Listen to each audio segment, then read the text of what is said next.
मरेंगे।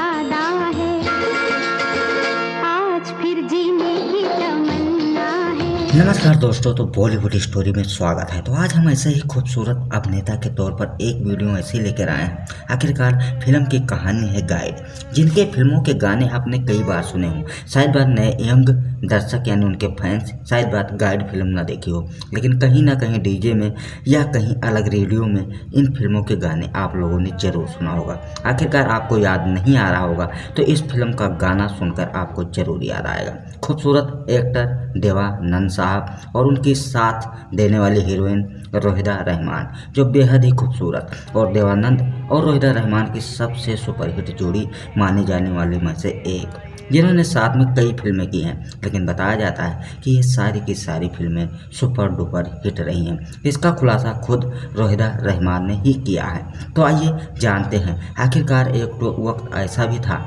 जब देवानंद साहब गाइड फिल्म की कहानी लेकर आए थे, तो उनके साथ कोई भी निर्देशक या डायरेक्टर फिल्म में पैसा नहीं लगाना चाहता था। आखिरकार वजह क्या थी, आइए जानते हैं।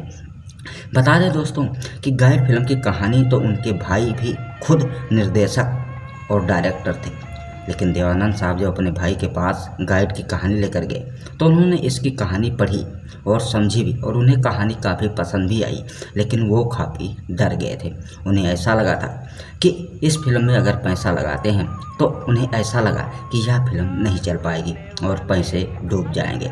इससे पहले उन्होंने इस फिल्म को करने से और पैसा लगाने से मना कर दिया था। लेकिन हाँ, बात करें तो देवानंद वो एक्टर हैं जिन्होंने अपने आप पर पूरा भरोसा जताया। आखिरकार वो कई ऐसे निर्देशक के पास गए, लेकिन हर कोई उनकी फिल्म की कहानी पढ़कर और इस फिल्म में पैसा लगाने से इनकार कर देता था। जैसे कि तैसे उन्होंने हिम्मत करी और फिर अपने भाई चेतन आनंद के पास गए और उन्होंने दोबारा उनसे कोशिश की और रिक्वेस्ट भी किया कि आप इस फिल्म में जितना भी पैसा लगाएंगे मैं आपको वापस करूंगा और आप मेरे इस फिल्म को कंप्लीट कराइए। जी हाँ दोस्तों, जैसे कि तैसे उनके भाई चेतन आनंद ने आखिरकार अपने भाई की कहा मान ली और इस फिल्म को पैसा लगाने के लिए वो तैयार हो गए। लेकिन कहा जाता है कि कई ऐसे डायरेक्टर और निर्देशक जब इस फिल्म में पैसा लगाने से इनकार कर दिए थे।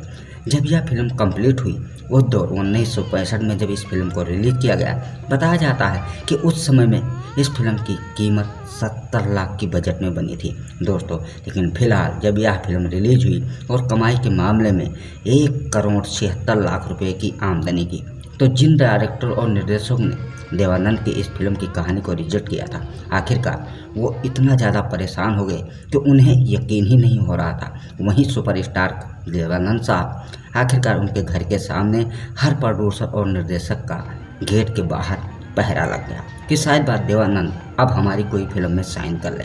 बता दें कि इस फिल्म के गाने आज भी लोग बेहद पसंद करते हैं। बताया जाता है कि इस फिल्म में करीबन 8 गाने थे। जी हाँ दोस्तों, वहीं एक और बड़ी मुश्किल खड़ी हुई थी। बात आ रही कि जब चेतन आनंद ने इस फिल्म में पैसे लगाने की हाँ भर ली थी तो उनकी पसंदीदा हीरोइन रोहिदा रहमान नहीं थी, लेकिन देवानंद चाहते थे कि इस फिल्म के लिए हीरोइन का किराएदार निभाने वाली रोहिदा रहमान ही रहे। जी हाँ बिल्कुल, रोजी के किराएदार के लिए चेतन आनंद किसी और ही अभिनेत्री को सेलेक्ट करना चाहते थे, लेकिन देवानंद ने यह चीज़ भी उनसे हाँ भरवा ली थी। उन्होंने कहा अगर रोजी के किराएदार के लिए कोई भी आप और अभिनेत्री को इस फिल्म में लेते हैं तो मैं फिल्म में काम नहीं कर पाऊंगा, जिसकी वजह से रोहिदा रहमान की एक्टिंग से बेखूबी देवानंद पहले से ही उन्हें मंजूर था कि आखिरकार इस फिल्म में अगर रोहिदा रहमान फिल्म की हीरोइन रहती हैं और रोजी का किराएदार निभाती हैं तो एक और अच्छी जोड़ी बनेगी। जी हाँ दोस्तों, इस बार का खुलासा खुद रोहिदा रहमान ने किया है। हमेशा रोहिदा रहमान ने यहाँ भी कहा कि देवानंद साहब को हमने हमेशा देवा ही कहा। ये उनका मानना था। देवानंद ने ही कहा था कि हमें सिर्फ देवा ही आप कह सकती हैं। जी हाँ दोस्तों, बता दें कि रोहिदा रहमान और देवानंद की एक खास बात तो यह भी रही कि दोनों ने साथ में कई ऐसी फिल्में की हैं जो उनकी सारी की सारी सुपरहिट रही। बता दें कि रोहिदा रहमान और देवानंद हमेशा के लिए सुपरस्टार ही माने जाएंगे।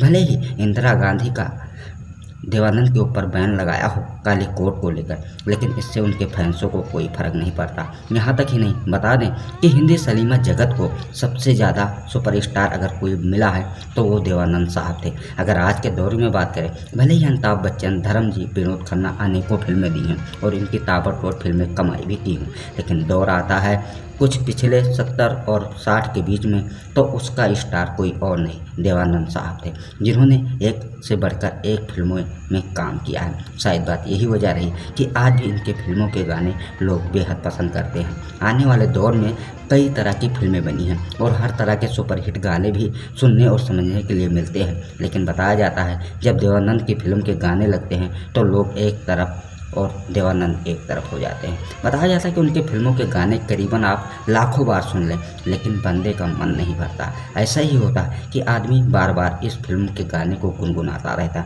आखिरकार सही ही है, देवानंद साहब माने जाने एक्टर थे और जिसकी वजह से उनकी फिल्मों में कई ऐसे लव स्टोरी सॉन्ग भी हैं। आखिरकार देवानंद अपने खूबसूरती के साथ साथ फिल्मों के लिए भी खूबसूरत एक्टिंग के साथ जरिए फैंसों के दिल में अलग ही जगह बनाई थी। शायद बात यही वजह रही कि देवानंद को कोई नहीं भूल पाता। जी हाँ दोस्तों, तो वीडियो कैसी लगी? पसंद आए तो लाइक करें और चैनल को सब्सक्राइब करें। ऐसे पुराने सुपरस्टार कलाकारों के बारे में जानकारी के